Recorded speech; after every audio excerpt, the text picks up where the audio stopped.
You're wearing your sweatshirt or your t-shirt and someone says to you, hey, what is Terry versus Ohio? And you say, Terry versus Ohio completely and utterly strips us away our Fourth Amendment. The Fourth Amendment is probably one of the most important amendments for the standards of liberty and freedom that we have in the United States of America. And you know that because right away when you read it, it says the Fourth Amendment is the right of the people. So that's what it says right there. The Fourth Amendment is the right of the people. And so in the very beginning, it says to be secure in your person, houses, papers, and effects against unreasonable searches and seizures shall not be violated. Terry versus Ohio decimates this in every single way. You don't have a right to be secure in your person because the cop can grab you and detain you and put you in handcuffs. And handcuffs are torture, as we learned. You don't have a right to be secure in your houses because Terry versus Ohio extends the stare decisis of Terry versus Ohio. Terry here, this one, Terry versus Ohio, extends into the 1995 case of Wilson versus Arkansas. And in Wilson versus Arkansas, it says cops cannot no-knock raid your home unless it's in the name of officer safety, and then they can no-knock raid your home. If they think that maybe you might be bad, then for officer safety reasons, they can no-knock raid you in your house. So that's what Terry does. And so, whoops, sorry about that. And so now, I'm sorry, we're on the Fourth Amendment. That's where we were. So now you can't be secure in your houses. And then what about your papers? Of course, they can get into your papers. Anything they can see, they can look at. And then your effects are your dog, but they can shoot your dog now. Your effects are your cell phone. And if your cell phone isn't locked, they can get into your cell phone. This is all because of Terry versus Ohio. This is all because of Terry versus Ohio. And then against unreasonable searches and seizures, well, if the cops can grab you and detain you and put you in handcuffs, well, then you, against unreasonable searches and seizures, the moment I'm grabbed and put in handcuffs, shall not be violated, might not be there. It should say should be violated. Because as soon as they can grab me and stick me in handcuffs and torture me, that's an unreasonable search and seizure, isn't it? It sure is. Terry versus Ohio decimates the first part of the Fourth Amendment. The second part of the Fourth Amendment, and no warrant shall issue but upon probable cause supported by oath or affirmation. Terry versus Ohio changes this from not a warrant being issued but a detainment being issued, not from probable cause but from his reasonable suspicion of you. And who is he? Remember, he's a guy who has no skills, can't do anything else. The only job he can take is one he can follow orders. And it's no longer supported by oath or affirmation by the victim. The cop is swearing that he was suspicious of you. So there's the second part of the Fourth Amendment gone because of Terry versus Ohio, and the Fourth Amendment again is the right of the people. And so then we come down here, and then it says, and particularly describing the place to be searched and the person or things to be seized. And now the cop just says, oh, I thought it was him. I thought it was him. So you're not particularly describing anything. The cop just says that he believes it was you. He believes it was you. And so that's it. That's all the cop has to say is he believes it you. So the third part of the Fourth Amendment completely is gone. You're not particularly describing the place to be searched and the person or things to be seized. You're saying, I think the guy over there in that car did it, and so I went and grabbed him. And then his report, he said, I thought that guy did it. And then is there any punishment to him if he's wrong? No, none. Meanwhile, you were put in the dungeon and shacked up. So your Fourth Amendment is completely gone. The idea that you are free from cruel and unusual punishment, the Eighth Amendment. You guys saw me put my cousin Tawny in handcuffs. The Eighth Amendment right here, it says that you are to be free from cruel and unusual punishment. Free from cruel and unusual punishment. Well, as soon as you're put in handcuffs, you're no... Whoops, sorry about that. Well, as soon as you're put in handcuffs, you're no longer free of cruel and unusual punishment. You're being tortured. You're being tortured.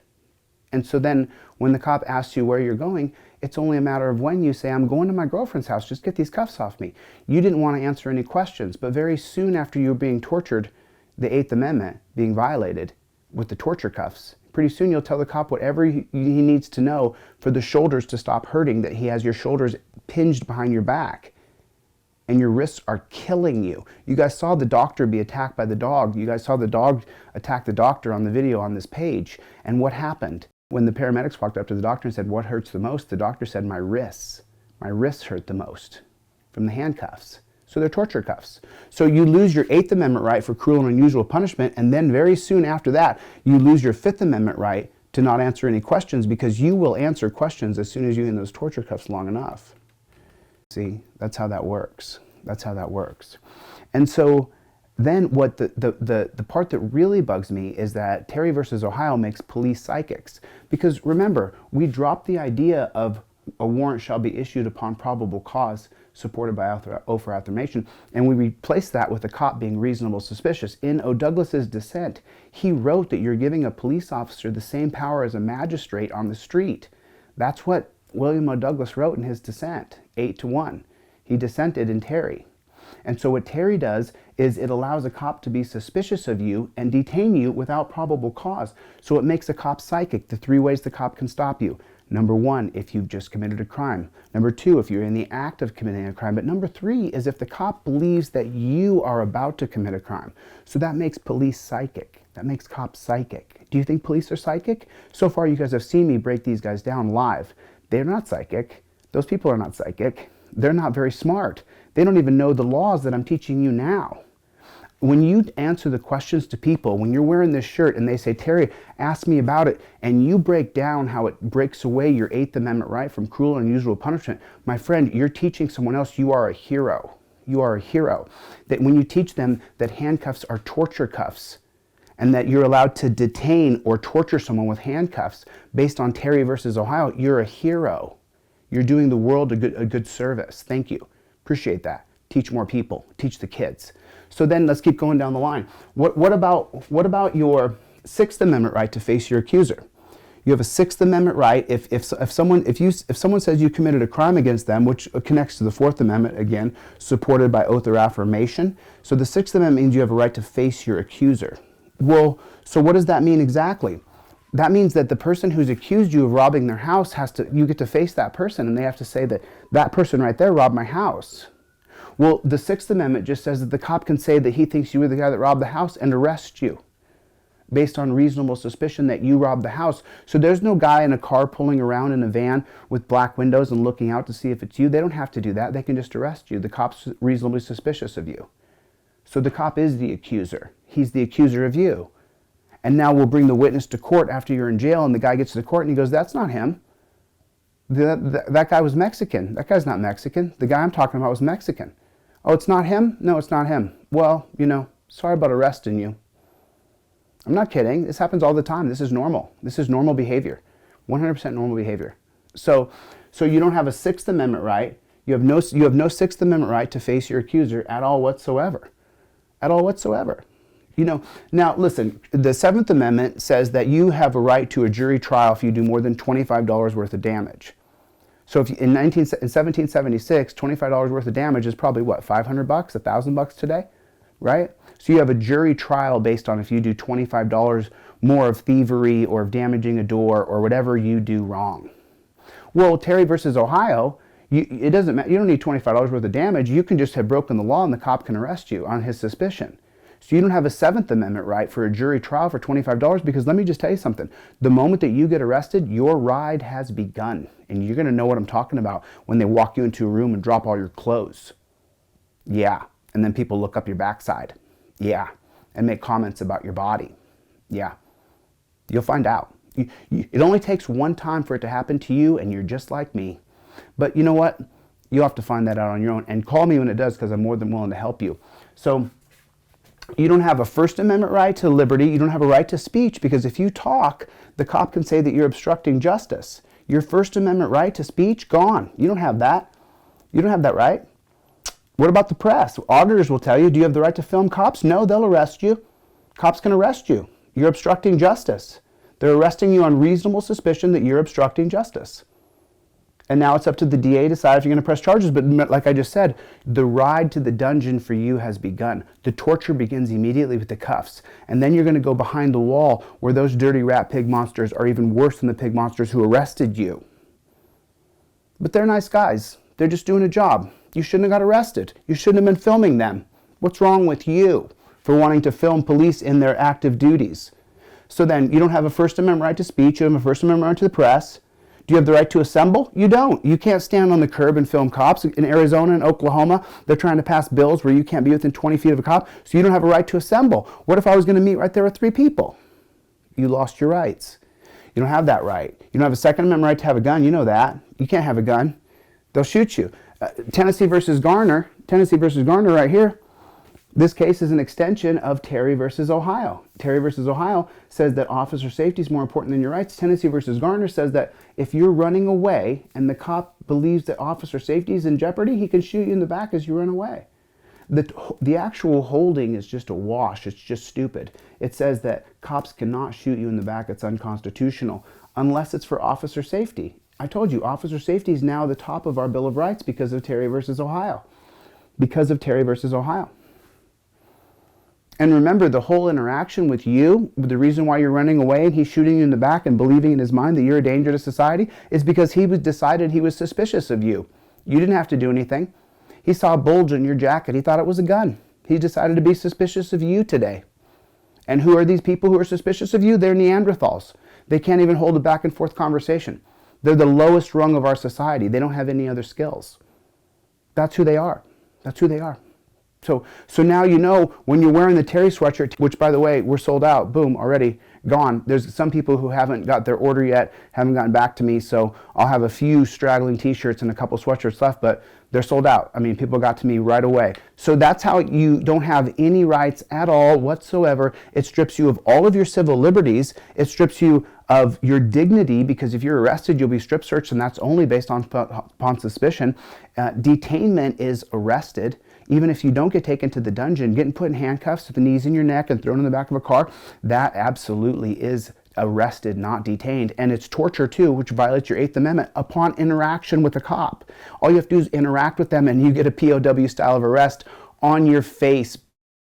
Get on your face. And if you don't, I will blow your fucking head off. That's what you'll hear.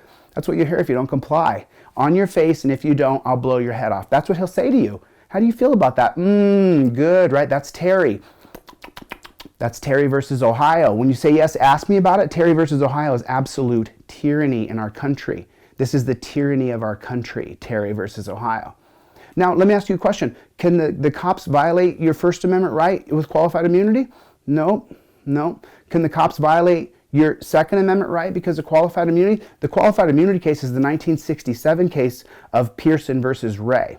It's based on racism, by the way. But the point is that qualified immunity, it doesn't take away your Second Amendment. It doesn't take away your Fourth Amendment qualified immunity, does it? Nope, doesn't. Nope. And it doesn't take away your Fifth Amendment, your right to remain silent. Qualified immunity doesn't do that. You can be as quiet as you want as the cop is beating you or killing you. It doesn't take away your Fifth Amendment right. It doesn't take away your Sixth Amendment right to face your accuser. Nope, qualified immunity doesn't do that. Unless you can't face the accuser who's the cop in court. And then it kind of does. And it doesn't take away your Seventh Amendment right for a $25 trial. If you commit more than $25 worth of damage. And qualified immunity also doesn't take away your 8th Amendment right to, well, no, this is the one amendment that qualified immunity and Terry versus Ohio are equal, but on every other front, qualified immunity and Terry versus Ohio are night and day. Terry versus Ohio is the #1 problem in our country, and you need to get your mantra straight. I know you were told something, and you beat it into your head, qualified immunity is the worst, qualified immunity is the worst, right? But it's Terry. It's Terry. Terry by like a mile. If it was a 1.5 mile race, it was Terry by a mile, 1.5 miles, 1.25 miles. I'm just telling you, just so you know, because you get this mantra in your head because you've heard it for so long and you've repeated it for so long. So pretty soon you start to believe it's truth, and you know what I'm talking about with the lie that you told, right? I'm guilty of it myself. Jordan Peterson said the #1 problem he has is not lying. Jordan Peterson is the #1 clinical psychologist in the world, like it or not. He is. And so then when you face that truth and you realize, oh man, how many of your lies do you believe? How many bullshit lies have you told where you start to believe your lie? You've done it. It's a human trait. And then you grow up and you're like, oh my God, people are going to find out I was lying, and you're screwed. And so you either grow out of it or you don't. But even Jordan Peterson faces it every single day. So it is what it is. It is what it is. Hey, Breaking the Flaw, did you get your t-shirt information to me? I just saw him pop up. I didn't want to break fourth wall because I just wanted to get this lecture out about Terry versus Ohio and then cut it off so that it can be something come out tomorrow morning for you guys. But I want people who ordered these t-shirts and sweatshirts to be able to answer the question. When someone says, what is Terry versus Ohio? I just listed it for you. I did it twice because the first time I was just getting warmed up, and as you know, it takes me a minute. Right? Terry versus Ohio made the prison population take off. 1968, we got 350,000 people in prison. Today, 2.5 million people, and over 7.5 million people have gone to prison, mostly because of Terry versus Ohio. Mostly because of Terry. Most police stops are Terry stops. Most interactions with cops are Terry stops. When a cop says, let me see some ID, and you haven't broken the law, that's a Terry stop. That's a Terry stop. When a cop says, hey, what are you doing? What's your name? That's a Terry stop. That's a Terry stop. When the cop grabbed Eric Garner on the side of the street and said, I think you're selling Lucy cigarettes, that was a Terry stop. And when George Floyd was taken out of that 7-Eleven for apparently passing a funny $20 bill that no one's ever seen it, that was a Terry stop. When Sandra Bland was pulled over in her car, as she was pulled over on a pretextual stop, which is Wren versus United States here. So when Sandra Bland was pulled over, she was pulled over because of Wren versus the United States. And Wren versus the United States is, of course, an extension of Terry versus Ohio. You can't have Wren without Terry, because Terry is the jurisprudence, the stare decisis of Wren versus United States. When you break down Terry and you take this off the map, Wren versus United States falls. You wouldn't be able to have a dog bark at your car and get arrested. This would fall, because the dog barking at your car's probable cause is an extension of Terry versus Ohio. You wouldn't have to get out of the car if you were a passenger, because the 2009 case of Arizona versus Johnson would fall, because Terry versus Ohio is the jurisprudence of Arizona versus Johnson, you see. If you were the driver of a car, you wouldn't have to get out of the car in the name of officer safety, because Pennsylvania versus Mims is jurisprudence of the case precedent is set from Terry versus Ohio. The police would have to go back to the Aguilar-Spinelli test of 1967, which is going to be here. You'd have to go back to this, because Aguilar-Spinelli, the Spinelli case right here, this Spinelli case, was overruled by the 1983 case of Illinois versus Gates. But then when Illinois versus Gates says that police can take any information from any informant they want based on the reasonable suspicion of Terry versus Ohio, which is based on Cortez. So it goes to Terry, to Cortez, over to Illinois versus Gates. And then Cortez says you can take the total circumstances of the scene to create reasonable suspicion, and so that's what Illinois does. So Terry, the jurisprudence is Cortez, the jurisprudence of Illinois is Cortez. So like this, you see. But once Terry falls, Cortez falls, and once Cortez falls, Illinois falls. You see. You see. So now I've given you, a lot of things to think about here. I want you to understand that the most important part is that Terry must fall. If Terry does not fall in our lives, we failed the next generation. And I know that. I know that. I know that like I know it. If we do not strip down Terry, you and I, as this generation's leaders, as this generation's justice callers, as constitutionalists, as people who are civil libertarians, we failed. We failed. And so I don't think I'll be able to go to my grave with Terry standing and feel like I accomplished what I set out to do in this world. I'm going to get out of here. Now you know how to answer the question. Thanks for your time. God bless you. God bless the United States of America. And let's overturn Terry versus Ohio. All right?